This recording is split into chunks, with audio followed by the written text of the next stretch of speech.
La señora Mónica Heller es miembro de la Cámara de Comercio de Quito. Muchas gracias por acompañarnos. Bueno, desde la Cámara, desde el sector empresarial, más allá de la preocupación, ¿piensan hacer algo? Mire, el sector privado ha hecho mucho en este proceso, desde facilitar el proceso de vacunación hasta expresar claramente su preocupación por el manejo de la ciudad, por el descontrol, por el caos. Se ha convocado a una reunión masiva para expresar este descontento. Y el tema de fondo es entender cuál es verdaderamente la situación y cuáles son las posibilidades. Tenemos un caos legal, como bien decía la señora vicealcaldesa, tenemos una coyuntura donde no hay medidas de ninguna especie, donde no se ha actuado, donde la ciudad está abandonada, donde está todo deteriorado, donde está sucio, donde no hay reactivación económica, donde hay desempleo. Es decir, la ciudad es un caos brutal. Y no hay una autoridad competente, y con el riesgo adicional de que cualquier decisión o medida que se tome podrá ser después cuestionada en función de todos los procesos legales que se viven y que se vivirán. Entonces estamos en una situación de acefalía completa y de un abandono a la ciudad y a los ciudadanos. ¿Usted conoce de otros colegas, empresarios o socios que han tenido dificultades en sacar, por ejemplo, renovar la famosa LUAE o algún otro de los trámites? Todo está parado. El municipio está parado. Llevamos 2 años de un municipio muy poco activo, bajo distintas justificaciones, la pandemia, esto, lo otro. Pero llevamos 2 años y pico de una situación donde el comercio no puede avanzar, donde la situación económica de los negocios es complicadísima, donde las medidas no fomentan una recuperación económica y donde a nadie parece importarle que Quito es la ciudad con mayor desempleo del país, 14%. Entonces, sí, estamos tremendamente preocupados. Según la comisión, mejor dicho, la Secretaría de Planificación, solo el 26% del presupuesto de los casi 90 millones que tiene Quito han sido ejecutados. Así y es. Estamos prácticamente a agosto, a Así es. 7 meses. Eso habla a las claras de que no ha habido una gestión administrativa eficiente. Así es. Así es. No solo que no ha habido una gestión, o sea, esta es una situación real de ni hace ni deja hacer. El municipio no ha hecho lo que tiene que hacer. Evidentemente la situación se encuentra la ciudad se encuentra en un estado de franco deterioro que es notorio, visible, alarmante, vergonzoso. Los quiteños se han quejado continuamente y hoy tenemos además una crisis económica, tenemos una realidad económica que es tremendamente preocupante. Se ha perdido gran parte de la estructura productiva de la ciudad, han cerrado el 25% de los restaurantes, el comercio no está funcionando al nivel que debe, se ha perdido un espacio tremendo que será muy difícil de recuperar y eso por supuesto se traduce en desempleo, en menor contribución impositiva, en menor actividad económica, en un retroceso de la calidad de vida y de la ciudad que parece no importarle a la autoridad. Hace muy poco el doctor Yun, antes de que se genere este caos, cuando ya se generó un poco esta incertidumbre, una ordenanza municipal que limitaba nuevamente el aforo, sobre todo para comercios y lugares de atención al público. Ahora no sabemos qué pasó si el señor Guarderas en su pequeña administración de algunos días logró revertir eso. No sé en qué punto está esas decisiones del COE, sobre todo con el tema de aforos, una vez que el Comité de Operaciones de Emergencia Nacional había recomendado a los municipios como Quito que se limitara o se restringiera aún más los aforos. Ustedes en el sector comercial, ¿cuál fue la última disposición que tuvieron? Mire, primero hay que entender que nadie desconoce que hay una emergencia sanitaria. Nadie pretende ignorar esa realidad.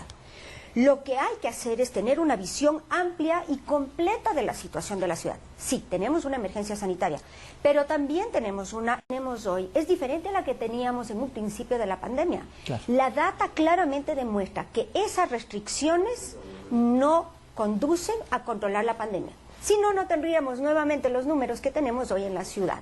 Entonces, perpetuar esas medidas restrictivas, perpetuar esa fórmula que evidentemente no funciona y que es sintomática de falta de capacidad de gestión, porque restringir es fácil, pero nadie ha dado una alternativa. Le doy ejemplos. En muchísimas ciudades del mundo se restringe el aforo interno, pero se permite el funcionamiento, por ejemplo, de bares y restaurantes en la calle, se extienden los horarios, o sea, se le permite al empresario. En verano tranquilamente se podría hacer, por supuesto.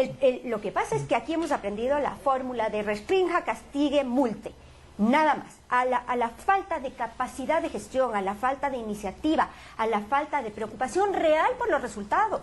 Lo único que hay es una justificación del cargo, castigando, restringiendo, multando, impidiendo. Pero jamás en el último periodo hemos visto una actuación proactiva, constructiva, de respaldo al sector privado, que nuevamente es el generador de empleo en este país. 9 de cada 10 empleos en el Ecuador se generan en el sector privado. Y lo único que hemos visto es un castigo al sector privado que no da más. Le escuchaba usted que se analiza una denominada rebeldía tributaria. ¿Ha conversado con algunos socios o colegas que tal vez podrían también tener esa iniciativa en vista de esta ingobernabilidad que tiene la ciudad? Mire, yo creo que los precios hay que pagarlos conjuntamente. Yo creo que se ha vuelto facilísimo para el municipio decir no funcione, no hay horario, no hay circulación, pero las obligaciones se mantienen iguales. Predial igual, tasas igual, todos los impuestos iguales. Entonces, hay un momento donde si vamos a realmente asumir esa posición de nadie trabaja y nadie funciona al 100%, los impuestos tienen que ser proporcionales a esa actividad. No se le puede seguir castigando al ciudadano en su actividad y en su generación, exigiéndole que pague al 100% sus obligaciones mientras está facturando probablemente el 50% menos, y que la autoridad no sea solidaria y consecuente con esa realidad. Yo creo que este es un momento donde se debe analizar cuál es la contribución del sector público, es decir, si el sector privado ha contribuido con creces, no solamente en acatar las restricciones, sino en facilitar, por ejemplo, el tema de vacunación. Este es el momento donde el sector privado hace lo que le toca, pero el sector público también. Permítame cambiar de tema. Ayer lo comentaba Felipe Rivadeneira, que son más de 3.000 empresas a nivel nacional que han inoculado a sus colaboradores y familias. En el caso de la Cámara de Comercio entiendo que también lo han hecho. Pero además el gobierno lanzó este denominado pasaporte de vacunación, que es un incentivo básicamente enfocado al comercio, para que la gente que ya se ha vacunado o quiera vacunarse tenga además un aliciente, es decir, vaya a un comercio, a un cine, a una actividad de recreación y tenga un descuento, un 2x1. En el caso de la Cámara de Comercio de Quito, ¿todos sus afiliados también están en este programa o todavía no? Es un ejercicio en proceso. Yo creo que la vacunación es fundamental. Nosotros hemos ayudado a que se vacunen en primera dosis 1.3 millones de personas. Esa es la gestión del sector privado. Y la vacunación sin duda ha avanzado a un ritmo estupendo, y hay que reconocer eso y hay que felicitar al presidente por esa gestión. Y es importantísimo que la gente se vacune. Con esto no quiero decir que se debe desconocer que hay aprensión hacia la vacuna. Hay personas que tienen miedo a vacunarse y eso es legítimo y es válido. Pero en este momento hay que sopesar cuál es el mayor riesgo. Y creo que en ese sentido la conclusión es amplia y el mundo entero se ha volcado hacia la vacuna, y creo que los ecuatorianos deben poner su granito de arena y vacunarse, entendiendo nuevamente y reiterando que es absolutamente válido tener alguna preocupación y alguna aprensión. Habiendo dicho eso, todos los incentivos son buenos. El plan de vacunación del gobierno, hay que decirlo, avanza y muy bien. Seguramente muy bien. En 100 días va a atender los 9 millones, porque de hecho, según el último dato, lo estaba leyendo hoy de mañana, son 11.917.000 ecuatorianos que ya tienen entre la primera y la segunda. Y para completar la segunda dosis, falta muy poco para llegar a esos 9 millones inoculados. Esto tiene un segundo momento, decía el secretario de Comunicación ayer también, que lo conversábamos con él. Viene ya un paquete de reformas tributarias que evidentemente no va a haber nuevos impuestos, lo he dicho, pero además va a haber una inyección económica para el sector. Ustedes, como sector comercial en Quito, el más golpeado, hay que decirlo, de todo este grupo, ¿esperan o aspiran qué exactamente del gobierno? Mire, ideal sería que haya respaldos, especialmente para los negocios más vulnerables, los negocios más pequeños, sí, que han aguantado machamente 1 año y medio de no poder funcionar, los que han sobrevivido, porque no podemos dejar de reconocer que muchos no sobrevivieron. Los que han sobrevivido y los que están al borde del abismo requieren de ayuda. Pero si eso no fuera posible, y si los respaldos económicos no fuesen posibles, lo mínimo es que permitan el trabajo. Es decir, no más restricciones, no más limitaciones. Los empresarios tienen que trabajar porque tienen que seguir cumpliendo sus obligaciones, tienen que seguir generando trabajo, tienen que seguir manteniendo esta infraestructura, porque si no, lo que nos pasará prontamente es que tendremos un desempleo incontrolable. Si ya el día de hoy 5.7 millones de ecuatorianos, que es un número alarmante, se encuentran entre el desempleo y el empleo no adecuado. ¿Qué estamos esperando para entender que ese es un número que no es aceptable como sociedad? No solo eso, sino que el Ecuador ha pasado del 25% de pobreza al 32% de pobreza. Si no somos consecuentes con esos números y no permitimos la reactivación económica, prontamente estaremos en una situación de la cual muy difícilmente podremos salir. Ha dicho el ministro de Trabajo, Patricio Donoso, y usted estuvo justo en esa reunión aquí en la Cámara de del famoso Consenso por el Empleo. Quieren motivar a las industrias con este nuevo instrumento denominado Ley de Oportunidades a que los chicos, los jóvenes, los estudiantes puedan tener una posibilidad laboral, pero creo que va más allá. Han dicho que no se va a eliminar el Código del Trabajo, a pesar de lo obsoleto que es.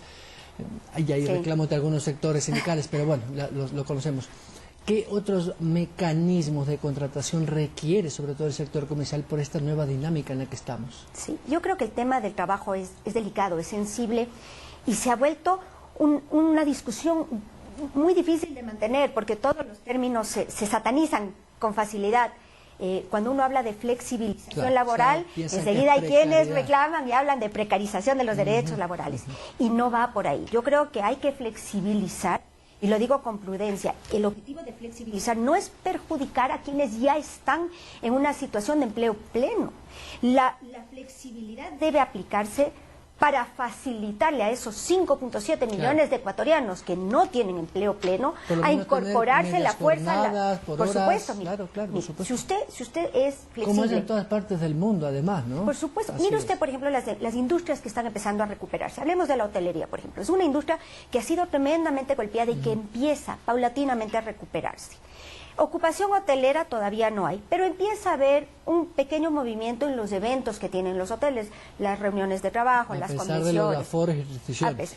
Pero los hoteles no van a contratar empleados a tiempo completo porque no pueden afrontar la carga. Entonces, si hubiese una fórmula de trabajo parcial, a tiempo parcial, aquellos que fuesen contratados tendrían algo de trabajo en vez de cero trabajo. Por horas, ¿no? Algo de ingreso es mejor que cero ingreso. Así es.